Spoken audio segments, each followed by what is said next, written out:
जो इदारे या जो अशखास चाहते थे कि किसी तरीके से इलेक्शन का अल्तवा हो जाए, वो फिर 9th और 10th में का ड्रामा रचाते हुए PTI और इमरान खान के ख़िलाफ़ एक साजिश के तहत एक इलेक्शन के अल्तवा का बहाना बनाया गया।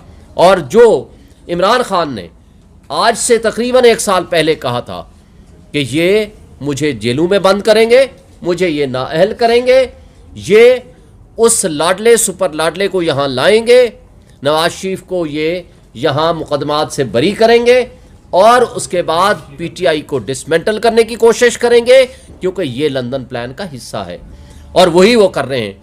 लेकिन एक बात इमरान खान ने यह भी कही थी कि फिर भी PTI इंशाल्लाह इलेक्शन जीतेगी।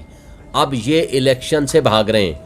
हमने कभी इलेक्शन से भागने का रास्ता नहीं अख्तियार किया, हमने हमेशा जिद्दोजहद की है, कोशिश की है। और ये भी जो 8 फरवरी का आर्डर आया है, ये हमारी पटिशन पे आया है।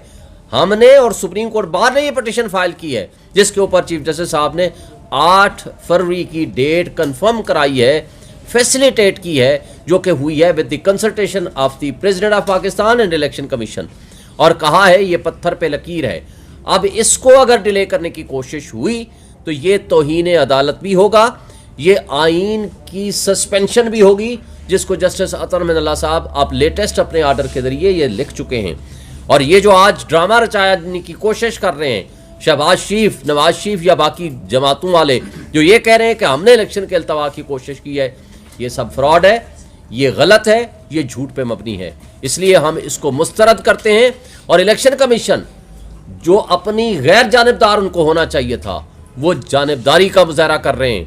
उन्होंने पहले जुडिशरी से बात की, उनको ख़त लिखा, उन्होंने कहा आप अपने शेड्यूल अपना भेजिए ताकि हम आपको बताएं, रिस्पॉन्ड करें कि हमने कौन कौन से बंदे देने हैं, कब देने हैं और क्या करना है।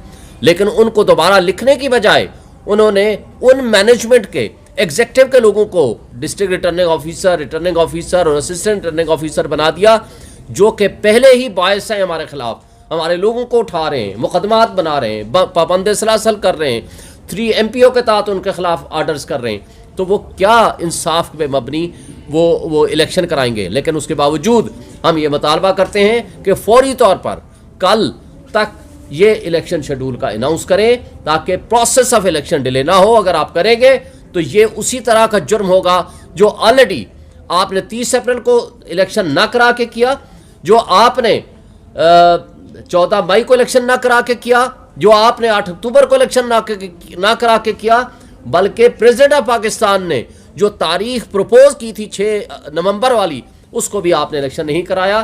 तो ये एक जुर्म का बहुत बड़ा मजीद इजाफा होगा, जो कि सुप्रीम कोर्ट आपको माफ़ नहीं करेगी, ना ही कौम और अवाम माफ़ करेगी। ये मिलिट्री ट्रायल के हवाले से हमारे चेयरमैन साहब ने आपको बता दिया। इसमें 1-2 बातें मैं ऐड करना चाहूँगा। वो ये है कि ये फैसला देख के कौम मायूस हुई है। हमारे वकला, हमारे जूरिस्ट, हमारे वो जो लीगल एक्सपर्ट्स हैं, वो मायूस हुए हैं, क्योंकि इस पे अटॉर्नी जनरल की एक स्टेटमेंट मौजूद है। जब ये केस ओरिजिनल साइट पे शुरू हुआ था और उन्होंने ये आकर स्टेटमेंट दी थी after consultation and instructions of the high and establishment के कहने पे उन्होंने दी थी, और ये कहा था कि हम ट्रायल स्टार्ट नहीं करेंगे जब तक सुप्रीम कोर्ट फैसला ना करे। इसलिए जब अब फैसला आ चुका कि वो लॉ जो बना था, आर्मी एक्ट में तरमीम आई थी जो सिविलियंस का ट्रायल कर सकते हैं, वो अनकॉन्स्टिट्यूशनल है। और न सिर्फ वो बल्कि ट्रायल भी अनकॉन्स्टिट्यूशनल है। तो उस फैसले के बाद जब तक अपील का फैसला नहीं आता, उस अंडरटेकिंग का पास रखते हुए वो ट्रायल स्टार्ट नहीं होना चाहिए था। ये आर्डर सस्पेंशन किसी सूरत नहीं बनती थी।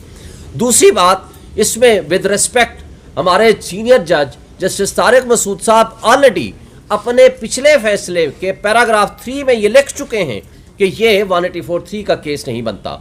जब ओरिजिनल साइट से कोई जज साहब अपनी ओपिनियन दे दे तो एपेलेट स्टेज पे उनको उस बेंच में नहीं बैठना चाहिए था।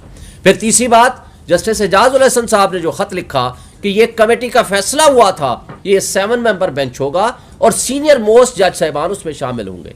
इसमें चीफ जस्टिस काजी फाइसा साहब को खुद इसमें इसकी सरबराही करनी चाहिए थी। फिर सीनियर जजेस, जिसमें जस्टिस जमाल मंदोखेल साहब, जस्टिस अतर मिनल्ला साहब, जस्टिस शाहिद वहीद साहब इस बेंच का हिस्सा नहीं है, उनको होना चाहिए था। तो इसलिए कि इंसाफ का तकाजा है कि आइंदा भी उन जजेस को इसके साथ बिठाना चाहिए और उनको इसका हिस्सा होना चाहिए। और फिर जो एक बात बड़ी अहम है कि 5 रुकनी बेंच के फैसले को 5 रुकनी बेंच एपलेट स्टेज में बैठ के सस्पेंड नहीं कर सकता। तो लिहाजा ये ट्रायल का स्टार्ट होना ये for all time to come ये सिविलियंस के बुनियादी इंसानी हुकूक की खिलाफ वर्जी है। इससे आइन, कानून और जमहूरियत का जनाजा उठाने के मुतरादिफ है। इसके मैं समझता हूँ कि इसको रिकन्सिडर करने की ज़रूरत है। फिर जो बात जस्टिस आमिर फारूक साहब के हवाले से एक से ज़ायद मरतबा हम कह चुके हैं कि उन्होंने अपना मुतासिब रवैया खुद पब्लिक के सामने एक्सपोज कर दिया है। मुझे ये बताएं, टेरियान वाले केस में 2 मुअज़्ज़ज़ जज साहिबान ने आज से तकरीबन 1 साल पहले फैसला लिख के दे दिया और इनका फैसला उनके बरक्स था। बेंच कंप्लीट हो गया, जजमेंट बाहर आ गई, जजमेंट वेबसाइट पे आ गई। उसके बाद उसको रखना, उसको रिलीज ना करना, उसकी सर्टिफाइड कॉपी ना देना, ये जुडिशल मिसकंडक्ट है।